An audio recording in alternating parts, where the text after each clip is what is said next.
जो 20s के relation होते हैं, जब आप टीनेज में होते हो, तो अब वो बॉयफ्रेंड था जिसका उनकी फैमिली को या उनके घर वालों को किसी को भी पता नहीं था। एक ब्रेन को स्कैन किया और एक इंसान को उसके एक्स का फोटो दिखाया और उसके फ्रेंड का फोटो दिखाया।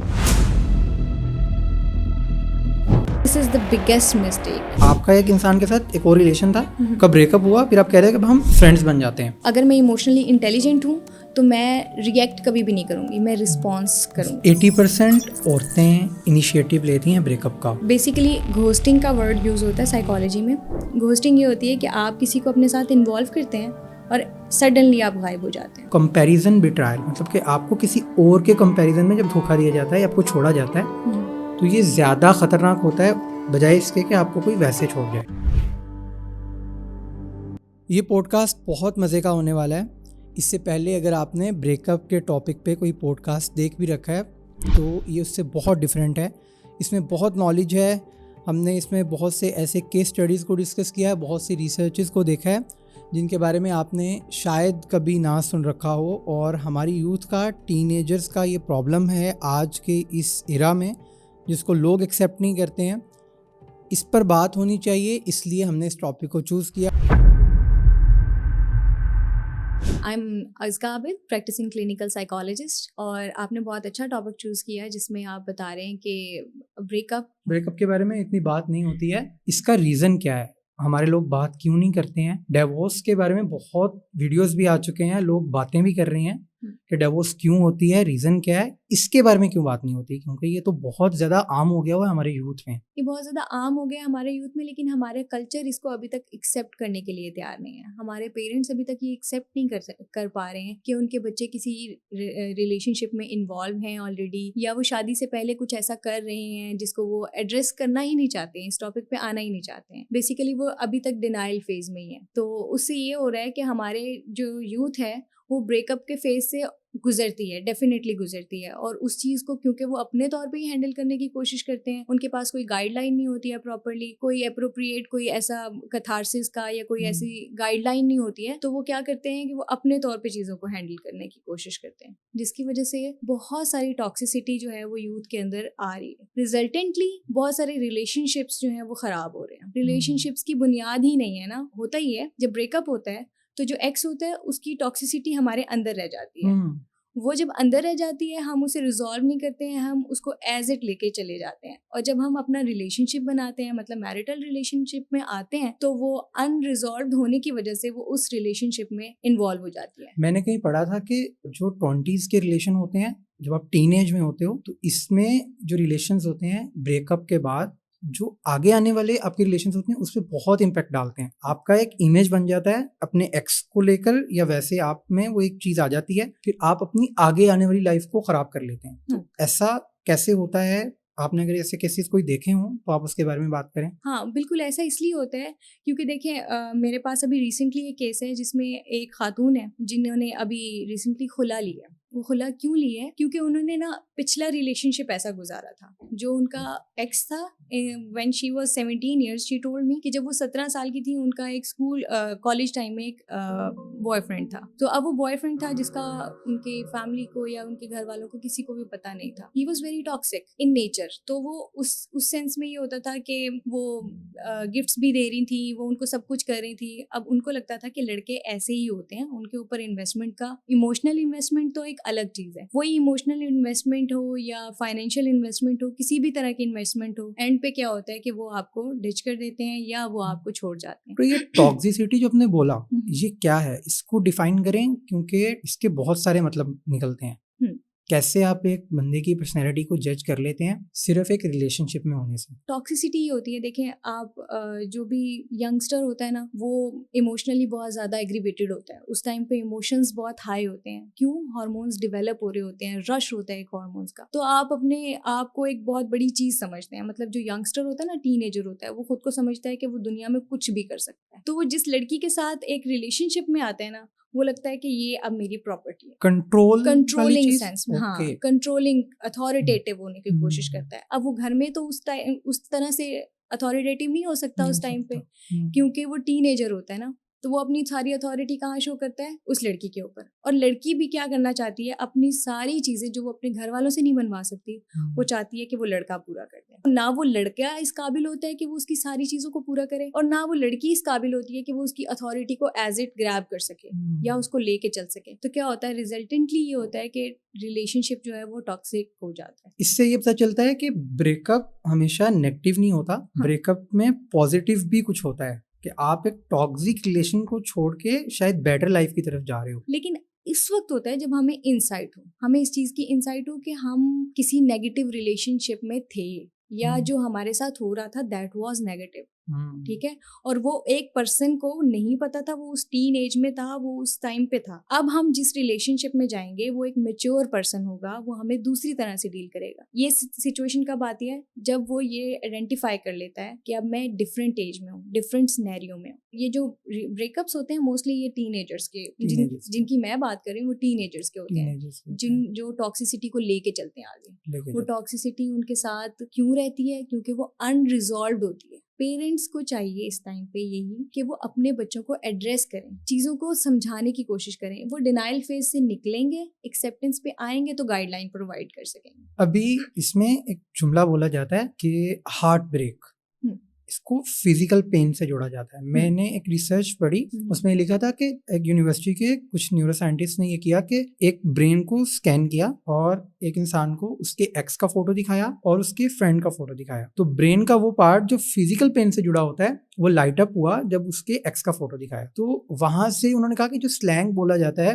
हार्ट ब्रेक का, ये सही होता हुआ नजर आता है, क्योंकि इमोशनल पेन के साथ फिजिकल पेन भी कहीं ना कहीं जुड़ रहा होता है। तो ये जो ओवरलैप है इमोशनल पेन और फिजिकल पेन का, इसको कैसे कैटर किया जाए? क्या थेरेपीज बताते हैं साइकोलॉजिस्ट इसको कंट्रोल करने के लिए? इसमें यही है, देखिए, इमोशंस और फिजिकल पेन जो है वो डिफरेंट नहीं है। हम इस चीज़ को बड़ा डिफरेंटली समझते हैं कि एक साइकोलॉजिकल पेन जो है वो डिफरेंट चीज़ है, एक इमोशनल पेन जो है फिजिकल पेन जो है वो एक डिफरेंट चीज़ है। ऐसा नहीं है। देखें, बेसिकली हम जब रिलेशनशिप में होते हैं या टीनेजर जब रिलेशनशिप में होता है तो क्या होता है, एंडोर्फिन्स का रश होता है, ऑक्सीटोसिन का रिलीज की वजह से वो एक्साइटेड और बहुत हैप्पी फील करता है। ठीक है, उसकी वजह से हमारे अंदर जो हैप्पी हार्मोन्स होते हैं, डर क्या होता है कि ये चला जाएगा तो ये जो ड्रॉबैक आएगा ना, जो ये विथड्रॉल का जो पीरियड आएगा वो बहुत मुश्किल होगा। बेसिकली जो एक डर होता है ना टीनेजर को जिस टाइम पे वो रिलेशनशिप में होता है, छूटने का डर या खोने का डर, वो यही होता है कि ये जो ऑक्सीटोसिन मुझे मिल रहा है ना, ब्रेन को ये होता है कि ये जो खुशी का हार्मोन मेरे अंदर खुद ब खुद जनरेट हो रहा है, इसका जो विड्रॉल होगा ना ये मैं हैंडल नहीं कर सकता हूँ। ठीक है, तो this is a physical symptom. तो उस विड्रॉल से बचने के लिए बहुत सारी चीजें करते हैं कि नहीं, इसको नहीं जाने देना। लोग, आपने देखा है कि बच्चे किस तरह से आजकल पकड़ के रखना चाहते हैं कि नहीं, ब्रेकअप जो है वो इसलिए खतरनाक हो जाता है। तो जब फिजिकली जब वो ब्रेकअप आता है तो वो जो ऑक्सीटोसिन होता है उसका विड्रॉल आता है, एंडोर्फिन्स का विड्रॉल आता है। विड्रॉल आता है तो वो एक सैडनेस, हैप्पी हार्मोन तो गायब हो गया, एकदम से गायब हो गया। उसकी सप्लाई पीछे से बिल्कुल बंद हो जाती है, बिल्कुल बंद हो जाती है, एकदम से बंद हो जाती है। तो क्या होता है, कोर्टिसोल जो है वो उसका लेवल अप होता है। जब कोर्टिसोल का लेवल अप होता है तो सैडनेस और बॉडीली सिम्टम्स जो हैं वो सब कुछ हमें फील होना शुरू होते हैं। तो वो जो सिचुएशन होती है वो बहुत अनबेरेबल हो जाती है। अब हम समझते हैं कि ये सिर्फ एक चीज़ें जो है वो साइकोलॉजिकली या सामने इमोशंस चल रहे हैं, लेकिन पीछे एक हार्मोन्स की कहानी है जो कि फिजिकल चल रही है। ये हार्मोन्स की कहानी कहाँ से बनती है? ब्रेन से सिग्नल्स देता है तो हार्मोन्स रिलीज होते हैं। तो जब ब्रेन के सिग्नल्स बंद होते हैं तो ऑलरेडी ब्रेन को भी पता है कि भाई ये सिग्नल बंद होगा तो नेगेटिविटी आ रही है ना मेरे अंदर। तो इसलिए जब एक्स की फोटो दिखाई जाती है तो ब्रेन को वो मेमोरी रिकॉल होती है कि इससे मेरे जो है वो ऑक्सीटोसिन और एंडोर्फिन्स की सप्लाई खत्म हो जाती है, तो मुझे एक नेगेटिव फेज को फेस करना पड़ता है। कुछ लोग कहते हैं कि हमारा ब्रेकअप हो गया लेकिन हम अभी तक कनेक्शन में हैं, या वो कहते हैं कि हम कांटेक्ट खत्म नहीं करते, हम दोस्ती के फेज में चले जाते हैं। तो ऐसा पॉसिबल होता है कि ये सिर्फ खुद को समझाने की बात है? मतलब कि आपका एक इंसान के साथ एक और रिलेशन था, कब ब्रेकअप हुआ, फिर आप कह रहे हैं कि हम फ्रेंड्स बन जाते हैं। तो नहीं, इस तरह से कभी भी नहीं हो सकता ना। मतलब आप एक रिलेशनशिप में थे तो आप उस रिलेशनशिप को पूरा जीते हैं, उसमें रहते हैं, ठीक है, उस चीज़ को अपने अंदर मतलब इनकलकेट करते हैं। उसके बाद आप समझते हैं कि आप इसको जब छोड़ देंगे तो चलो एज अ फ्रेंड रह लेते हैं। वो एज अ फ्रेंड जो है वो खुद को एक धोखा देने वाली बात है। तसल्ली दे रहे हैं आप कि शायद ऐसा ठीक रहेगा, ऐसा ठीक रहेगा, लेकिन आपके अंदर वही एक चोर होता है कि जिसको पता होता है कि हाँ वो वही बात है कि जिससे आपको लगता है कि ये शख्स मुझे एंडोर्फिन्स और ऑक्सीटोसिन दे रहा है ना, तो बस ये पास रहे, किसी भी तरह से देता रहे। ब्रेन अपनी कार्रवाई कर रहा है, उसमें आपको बस वो दूसरी तरह से टैकल करने की कोशिश कर रहा है। सही, ठीक है। हम देख रहे हैं कि आजकल सोशल मीडिया पे बहुत से सैड सॉन्ग्स, रील्स चलते हैं।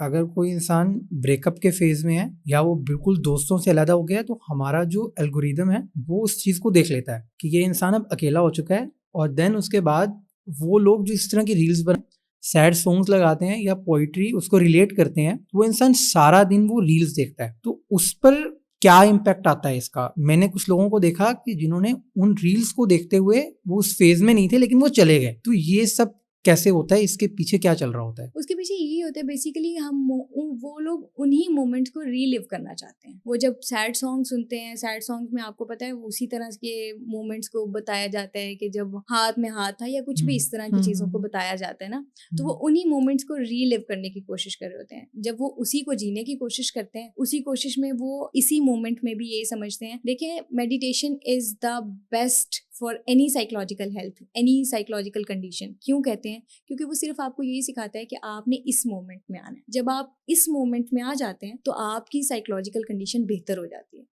लेकिन जैसे आपने कहा कि वो लोग उस फेज में नहीं होते हैं, लेकिन उस फेज में चले जाते हैं, वो इसलिए चले जाते हैं क्योंकि वो उन मोमेंट्स को जीने की कोशिश कर रहे होते हैं जो उन्होंने पास्ट में अच्छे गुजारे होते हैं। ठीक है, उनकी वजह से उनको अच्छा गुजारने की वजह से उनको दोबारा याद कर करके वो खुशी महसूस करते करते, और फिर अब ना होने की वजह से वो उस गम में आ जाते हैं, और इस गम की सिचुएशन ज़्यादा क्रिटिकल होती है।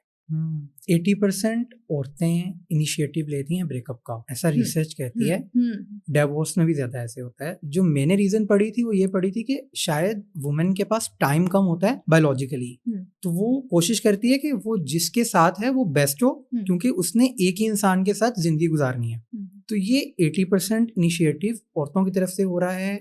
इतना जल्दी डिसीजन भी हो जाता है बहुत सी चीजों में, और हम देखते हैं कि ज्यादा लड़के इस फेज से गुजरे हैं। आपके पास जो केसेस आते हैं उसमें क्या रेशो रहती है, और आप इसको कैसे देखती हैं? आपने बहुत अच्छा सवाल किया है। इस सवाल को हमारा दीन भी एड्रेस करता है। कैसे एड्रेस करता है? कि हमारे दीन ने, इस्लाम ने तलाक का जो हक है वो मर्द को दिया है।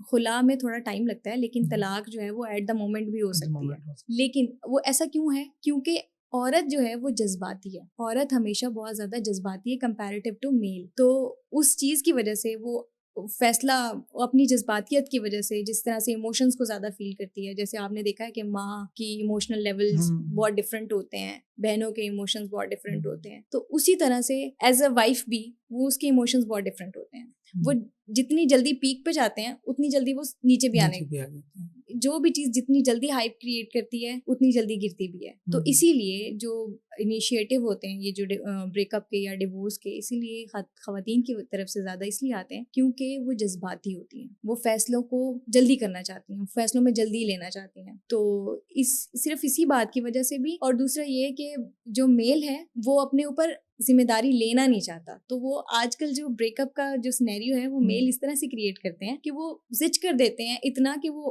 खातून जो है वो खुद पीछे हटने की कोशिश करती है। ठीक है, मोस्टली आजकल यही हो रहा है कि लड़के ने, अगर उसके पास अपॉर्चुनिटी ज्यादा है, ऑप्शन ज्यादा है, क्योंकि वो बाहर जा रहा है ना ऑब्वियसली। और आजकल आपने देखा है कि हमारी पॉपुलेशन भी इसी तरह की है कि मेल जो है वो थोड़े कम है, ख़वातीन ज़्यादा हैं। तो उसकी वजह से उनके पास ऑप्शंस भी ज़्यादा हैं। ऑप्शन ज़्यादा होने की वजह से वो जब एक ऑप्शन से दूसरे ऑप्शन की तरफ जाना चाहते हैं, अपने ऊपर ब्लेम ना लेने के लिए वो दूसरी खातून को इतना मौका देते हैं कि वो यहाँ तक आ जाती हैं कि वो पीछे हटना शुरू हो जाती है। ये केसेस मैंने अपनी स्टडीज़ में, मेरे पास जो हैं वो ज़्यादातर यही आते हैं कि मेल इतना जिच कर रहे हैं आजकल कि वो ख़वातीन खुद चाहती हैं कि वो पीछे हटें। वो रिलेशनशिप निभाना चाहती हैं, लेकिन जिच होने की वजह से वो रिलेशनशिप से पीछे हट जाती हैं। एक्टिंग कूल, लाइक कि मेरा ब्रेकअप हो गया, कोई मसला नहीं है, इतना बड़े मसले वाली बात नहीं है, मुझे तो कुछ भी नहीं हुआ, जिंदगी वैसे ही चल रही है। क्या ऐसे करना चाहिए? क्योंकि मैंने देखा है कि अपने वो इमोशनल फेस से थोड़ा बाहर आके खुद को ये समझाना कि नहीं मैं ठीक हूँ, अंदर कुछ और चल रहा है, दोनों चीजें आपस में कॉन्ट्राडिक्ट करती हैं, तो इससे एक अजीब सी पर्सनैलिटी सामने आती है। हमने देखा बहुत से लोग ब्रेकअप के बाद अपने बारे में ही सोचने लगते हैं, किसी और के मसले से उन्हें इतनी टेंशन भी नहीं होती है। कोई दोस्त सफर कर रहा है या कोई भी कर रहा है, वो कहते हैं ठीक है सबके साथ होता है, मेरे साथ इतना बड़ा मसला हो गया, मैं निकल आया तुम भी निकल सकते हो। इस सारे सिनेरियो को आप कैसे देखते हैं? और लास्टली मुझे कोई ऐसी थेरेपीज बताएं कि जिनके साथ वो लोग जो इस वक्त इस फेज से गुजर रहे हैं ब्रेकअप के, वो कैसे खुद को बाहर लेके आ सकते हैं। आपने 2 मेजर सवाल एक ही साथ कर लिए जी।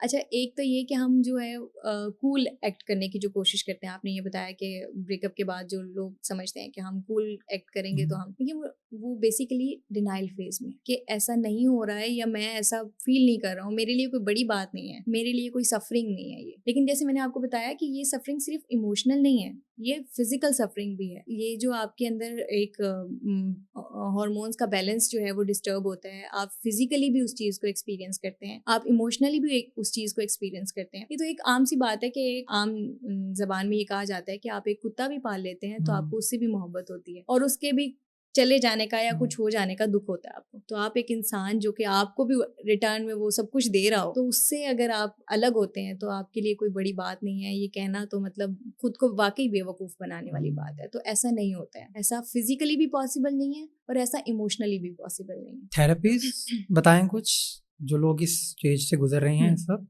ब्रेकअप के इस सारे मसले में फंसे हुए हैं या रिलेशनशिप्स में ही हैं और टॉक्सिक रिलेशनशिप्स हो चुके हैं, कैसे खुद को इस सबसे बाहर लेके आ सकते हैं? देखिए, प्रोफेशनल हेल्प एक बहुत इंपॉर्टेंट पॉइंट है इसमें। हाँ, आपने अगर अपनी लाइफ को आगे के लिए इजी बनाना है, आगे आप चाहते हैं कि आपकी ये जो टॉक्सिसिटी आपने इस रिलेशनशिप में फेस की है वो आप आगे ना लेके चलें, अगले रिलेशनशिप में ना उस चीज़ को इन्वॉल्व करें, बेहतर है कि आप अपने लिए एक प्रोफेशनल हेल्प जो है वो कंसीडर करें। लेकिन आप इस वक्त पे खुद के लिए वैसे क्या कर सकते हैं, उसमें बीइंग अ प्रोफेशनल मैं आपको जो रिकमेंड कर सकती हूँ उसमें सबसे इम्पोर्टेंट आप मेडिटेशन करें। मेडिटेशन के व्हाट अलावा टाइप ऑफ मेडिटेशन? एक तो वो है जो हमें कुछ चीजें रिलीजन ने सिखा दी हैं, तो लोग उसको यूटिलाइज कर रहे होते हैं इस तरह की चीजों के लिए।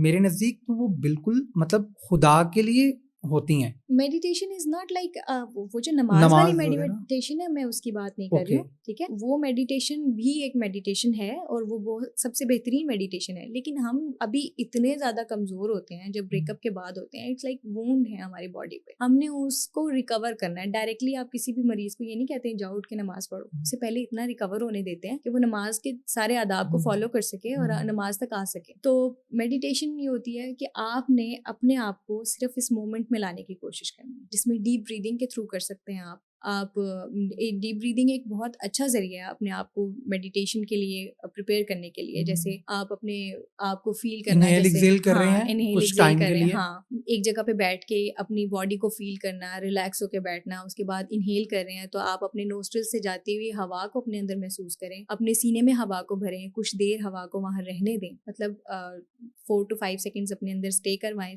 छाती में हवा को भर के, उसके बाद मुंह से निकलती हुई हवा को महसूस करें। इससे ये होता है कि आपका सारा फोकस अपनी बॉडी पे आ जाता है, तो आप इस मोमेंट में आ जाते हैं।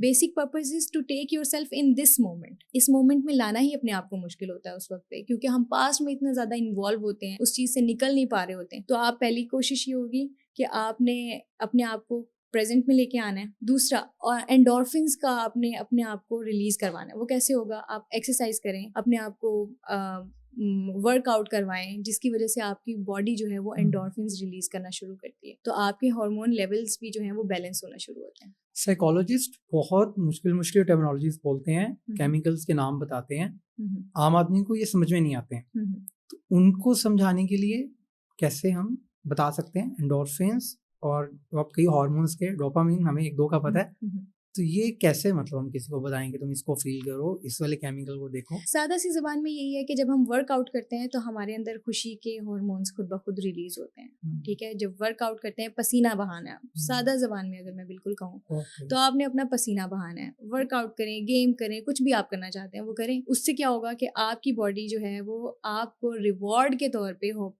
हैप्पी हार्मोन्स को रिलीज कराती है, जो कि आपको हार्मोन लेवल्स को जो है वो बेहतर कर देगी। एक रिलेशनशिप से निकले और इमोशनल बैगेज लिया और फौरी अगले रिलेशनशिप में चले गए, this is the biggest mistake. मतलब इस चीज को तो मतलब ये वो चीज है जो कि बिल्कुल भी नहीं होनी चाहिए, बिल्कुल भी नहीं होनी चाहिए। इससे क्या होता है कि आप अपना सारा इमोशनल बैगेज जो है वो अगले के सर पे थोप देते हैं, और वो रिलेशनशिप कभी भी सर्वाइव नहीं कर सकता, कभी भी नहीं हो सकता। तो आपने अपने आप को एटलीस्ट 4 मंथ्स का जो है वो गैप देना है नेक्स्ट किसी भी रिलेशनशिप को सोचने से भी पहले।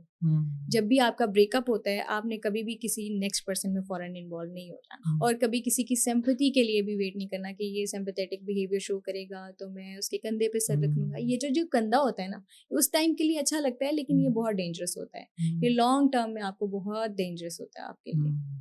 सही। मुझे किसी ने बताया था कि अगर आप चाहते हैं आप इन चक्रों में ना पड़े, रिलेशनशिप्स और ये वो, तो आपका उसके लिए इमोशनल इंटेलिजेंट होना बहुत ज़रूरी है। एक चीज़ मैं पिछली बात में ऐड करना चाहूँगी।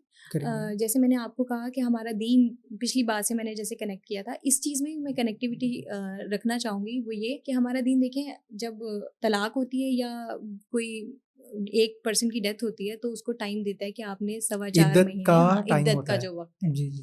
वो इतना प्यारा वक्त है जिसको आप साइंटिफिकली प्रूव किया है कि वो जो टाइम है ना, वो आप इमोशनली अगर सरवाइव कर लेते हैं उस टाइम में, और आपको करना पड़ता है उस टाइम पे, आप इद्दत के टाइम गुजारती हैं खवातीन जो हैं, वो उस टाइम के लिए बहुत खूबसूरत और बहुत ज़रूरी टाइम है, जो कि आपको इमोशनली इतना स्ट्रांग बना देता है कि आप अपना नेक्स्ट डिसीजन जो है वो बहुत अच्छा ले पाते हैं। और ये खवातीन के लिए इसलिए कंपल्सरी कर दिया, पिछली वाली बात कि वो इमोशंस में वीक होती हैं, बहुत ज़्यादा हाइपर होती हैं, इमोशनली बहुत ज़्यादा एग्रीवेटेड होती है ना, तो उनके लिए ज़रा ज़्यादा मुश्किल होती है सिचुएशन। इमोशनल इंटेलिजेंस की टर्म बोली जाती है। अगर आप इस तरह के रिलेशनशिप्स या चीज़ों को देखना चाहते हो या हैंडल करना चाहते हो, तो आपका इमोशनली इंटेलिजेंट होना बहुत ज़रूरी है। तो ये क्या चीज़ होती है, कब से सीखनी चाहिए, कैसे सीखी जाए, कैसे एक इंसान इमोशनल इंटेलिजेंट हो सकता है? इमोशनल इंटेलिजेंस बेसिकली ये होती है कि हम अपने इमोशंस को भी अंडरस्टैंड कर सकें और दूसरे के इमोशंस को भी अंडरस्टैंड कर सकें। मतलब जो मैं इस वक्त पे खुद फील कर रही हूँ, जो मैं अपने मतलब जब मुझे गुस्सा आता है तो मैं कैसे रिएक्ट करती हूँ।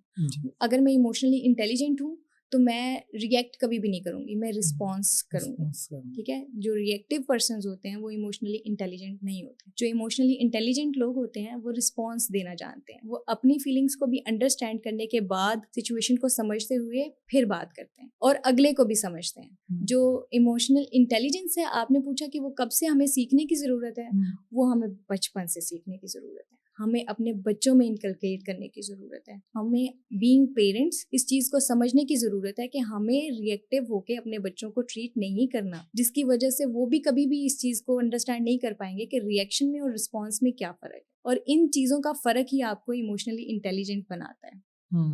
सही। अभी मुझे आप 1-2 केस स्टडीज़ ऐसे बता दें जो आपने देखे हों, स्पेसिफिकली ब्रेकअप केसेस में किस तरह से लोगों के साथ होता है और कैसे आपने उनको ठीक किया है कोई? लाइक मेरे पास अभी जो केस था, वो हजरत जो हैं वो बेल्जियम से यहाँ शिफ्ट हुए हैं। तो उनका वहाँ पे एक रिलेशनशिप था, तो वो अभी फॉरेन से यहाँ शिफ्ट हुए हैं और he was very much depressed. He is just 21 years old, और he is a very intelligent person जो बहुत अच्छा काम कर रहा था अपनी फील्ड में। यहाँ से जाने से पहले भी वो अपनी स्कॉलरशिप पे गया, उसने बहुत अच्छी परफॉर्मेंस थी उसकी। उसके पेरेंट्स मुझे बताते हैं कि वो जब आया है तो वो अपनी 10% पे भी नहीं है, मतलब इतना इंटेलिजेंट था वो। और अब सिर्फ एक लड़की के जाने से, सिर्फ एक ब्रेकअप की वजह से ही इज़ लाइक 10% पे भी नहीं है।